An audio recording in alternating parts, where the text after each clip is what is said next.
issued a severe thunderstorm warning for northeastern Smith County in Middle Tennessee, northwestern Jackson County in Middle Tennessee, northeastern Sumner County in Middle Tennessee, Macon County in Middle Tennessee, Troutdale County in Middle Tennessee until 1:45 a.m. Central Daylight Time.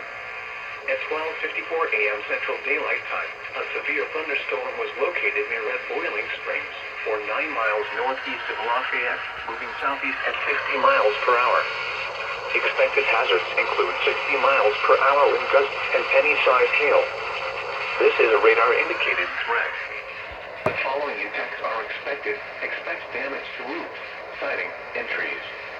Locations impacted include Lafayette, Hartville, Westmoreland, Red Boiling Springs, and Pleasant Shade.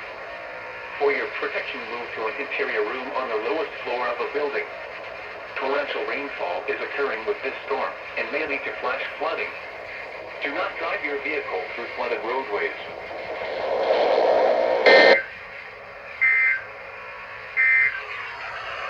The National Weather Service in Louisville has issued a severe thunderstorm warning.